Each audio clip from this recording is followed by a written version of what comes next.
Olá, pessoal! Estamos iniciando mais uma live da campanha Doe de Coração 2020, uma iniciativa da Fundação Edson Queiroz. Teremos esses momentos durante todo o mês de setembro e o objetivo é levar até você informações sobre a doação de órgãos e tecidos. Hoje vamos conhecer sobre o transplante de pulmão.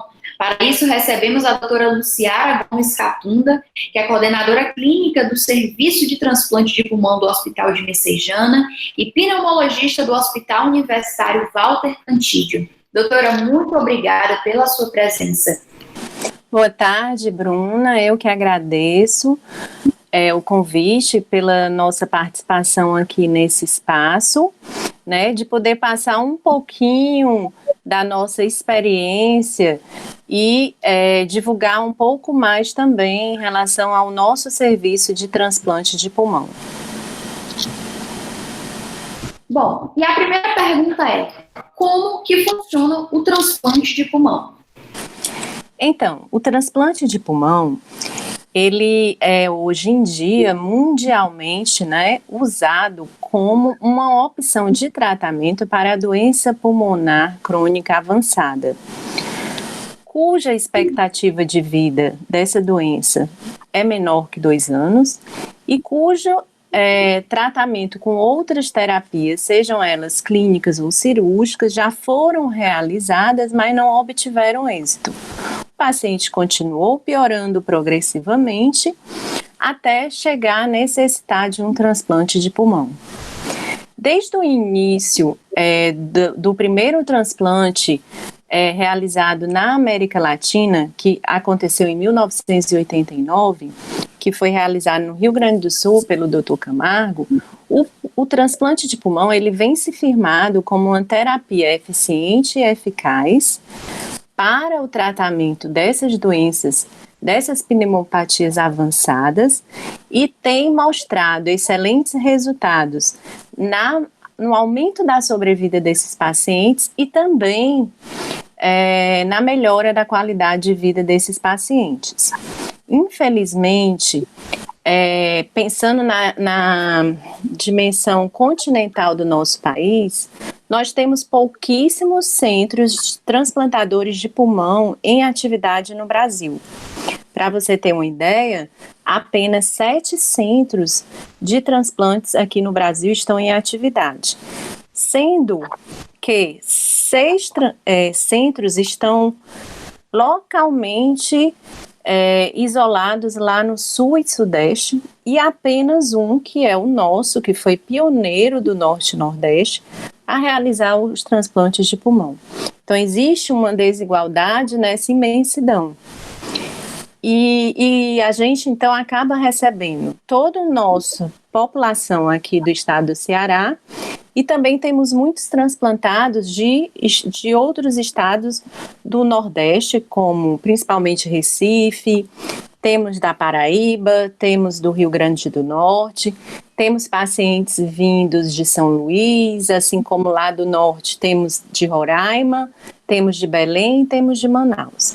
Então, o paciente, uma vez encaminhado, na maioria das vezes por um pneumologista, ele vem e é avaliado por uma equipe, uma avaliação bem completa por uma equipe multiprofissional, que é bem preparada e treinada, que vai desde os pneumologistas, cirurgiões torácicos, psicólogo, odontólogo, nutricionistas, assistente social, a equipe de enfermagem, fisioterapeutas, que acompanham esses pacientes desde o início na preparação até para o resto da vida, se esse paciente preencher os critérios de listagem e ser transplantado.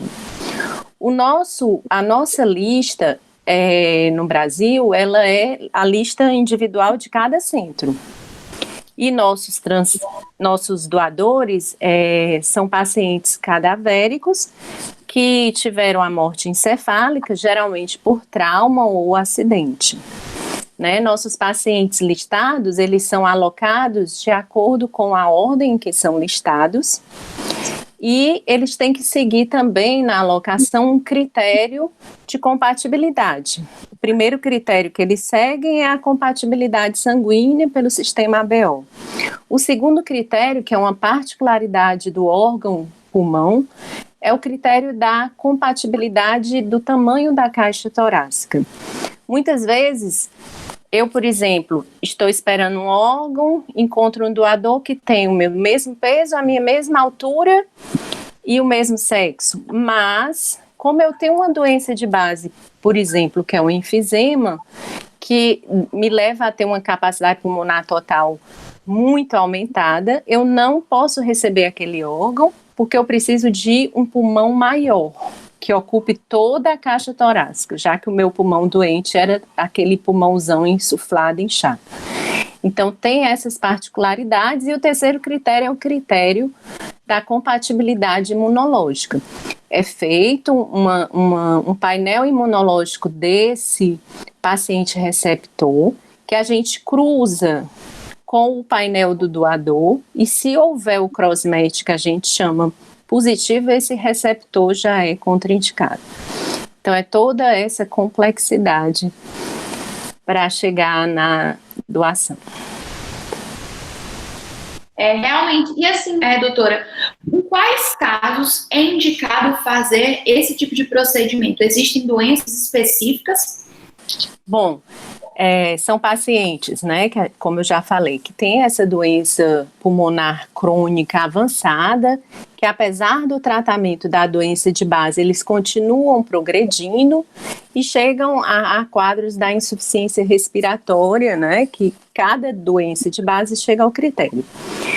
Um terço das causas dos transplantes de pulmão hoje em dia são por doenças pulmonares obstrutiva crônica, e o principal representante dessa classe é o enfisema, provocado pelo tabagismo, que ele é muito frequente no nosso meio. Outro, um terço é representado pelas doenças fibrosantes pulmonares, como a fibrose pulmonar idiopática, e uma que é bem comum no nosso meio, que é a fibrose pela pneumonite de hipersensibilidade, que é aquela fibrose provocada pela exposição ao mofo, às aves, os pombos, né? A gente tem muito frequente pacientes que têm que transplantar devido a isso. Existem as doenças supurativas, que são as doenças produtoras de catarro, e nessa classe a doença da fibrose cística, que ficou até conhecida devido àquele filme, né, A 5 Passos de Você, que eram 2 jovens que tinham fibrose cística, que estavam aguardando transplante. Temos as bronquiectasias, e uma característica em particular dessas doenças supurativas é que o transplante tem que ser necessariamente bilateral, ou seja, eu tenho que transplantar os 2 pulmões. A outra classe de doenças que vão para o transplante são as doenças vasculares, e aí entra a hipertensão arterial pulmonar.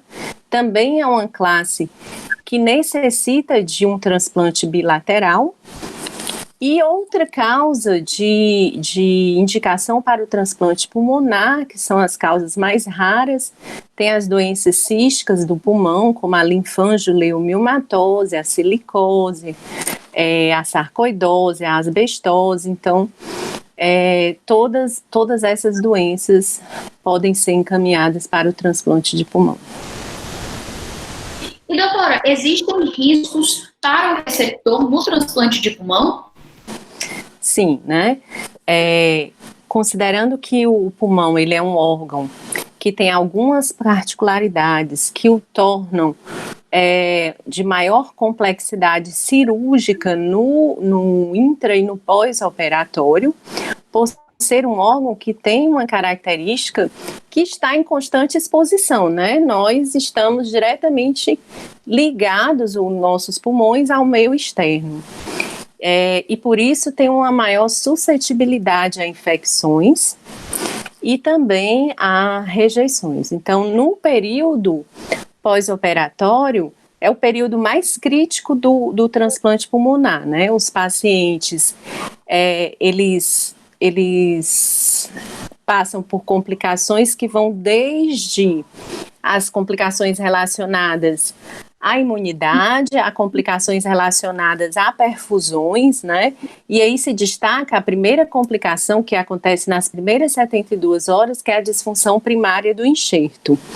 Essa complicação exige que haja um suporte de UTI, um suporte de manejo clínico bem complexo. Outra importante causa de mortalidade no período perioperatório são as infecções bacterianas, infecções fúngicas, porque os nossos transplantados de pulmão são os transplantados que precisam a maior dosagem de imunossupressão, né? A gente utiliza uma terapia tripla de imunossupressão e com isso torna esses pacientes mais suscetíveis às infecções, né? A taxa de mortalidade no pós-operatório por infecção no transplante de pulmão, ela é alta. Pensando então nas outras causas, que seriam as complicações cirúrgicas, hoje elas são em menor número devido ao desenvolvimento tecnológico do suporte intraoperatório, do suporte anestésico. Hoje elas correspondem a 23% das complicações e riscos para o receptor no transplante de pulmão. E dentre essas complicações, a gente destaca as complicações ali na anastomose brônquica, que pode acontecer estenose, deiscência, necrose, e também as complicações vasculares, como as hemorragias e as tromboses, que são bem mais raras. Doutora, e durante o período da pandemia, como é que ficou a situação dos transplantes de pulmão? Então, na pandemia houve uma redução importante da doação, né, de órgãos. Foi o impacto maior que nós sentimos foi nessa redução do número de doadores, considerando que o pulmão é um órgão que tem um aproveitamento de doação de pulmão muito reduzido, a taxa só chega a 5% desse aproveitamento, ou seja, de 100 pacientes, de 100 doadores, a gente só aproveita 5 pulmões. Então, assim, nós já temos essa complexidade no processo de doação. E durante a pandemia, essa doação chegou a uma queda de uma magnitude de quase 45%. O que aconteceu também, que além dessa queda de doadores, que a gente não tinha mais doadores elegíveis, por quê? Porque o pulmão era o órgão que é mais afetado na infecção pelo Covid, né?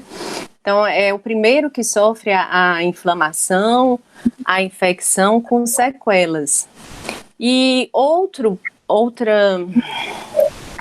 critério que fez também, que foi responsável por essa queda importante da doação na Covid agora, foi que os principais responsáveis pela doação são os familiares. O que aconteceu que no isolamento social os familiares não queriam se expor. Era difícil ter essa entrevista com o familiar e eles assinarem a liberação do órgão. E também os familiares, quando iam lá, eles muitas vezes queriam resolver o processo muito rápido, e a gente sabe que há uma complexidade toda em relação ao processo de doação. Outra coisa que também pesou muito foi que as nossas UTIs foram ocupadas, né, extensamente pelos pacientes com Covid, e o acesso para os nossos receptores e doadores ficou bem difícil. Muitos centros tiveram parada da realização de transplantes desde o início, que foi o nosso caso, mas nós já estamos voltando com adaptações a esse novo processo. E outros centros foram se limitando a doadores, a doações bem reduzidas. Teve centros que só realizaram 1 a 2 nesse período de 6 meses e chegou a fechar durante o pico. E tudo isso contribuiu, então, para a redução realmente do nosso transplante. Doutora, nós estamos chegando ao final da nossa live e a última pergunta é: qual a importância de campanhas como a Doe de Coração para o estímulo à doação de órgãos e tecidos no Ceará? Então, é importante para lembrar e sensibilizar que a doação, ela é um ato de amor voluntário e, principalmente, tem que ser a pessoa que é doadora, tem que, em vida, revelar para os familiares, conversar e dizer e registrar que são doadores. Porque aqui no Brasil, os principais responsáveis pela autorização da doação são os parentes mais próximos. Então, quem vai, no final, definir é a família. E quando o familiar sabe que aquele ente querido é doador, o processo da entrevista na hora da autorização fica bem mais fácil. E sempre o familiar vai querer fazer aquele desejo respeitar o desejo do doador. Bom, estamos encerrando mais uma live da campanha Doe de Coração 2020. Hoje recebemos a doutora Luciana Gomes Catunda, que nos contou sobre o transplante de pulmão. Muito obrigada, doutora, pela sua participação. Mais uma vez, agradeço a oportunidade de estarmos aqui divulgando o nosso serviço de transplante de pulmão. Essa live ficará salva em nossas redes sociais, então já compartilha com os amigos. Vamos continuar disseminando a informação, porque o conhecimento é o nosso maior aliado nessa luta. Continuem também nos acompanhando por aqui, que em breve divulgaremos as datas e os convidados para as próximas lives. Até mais!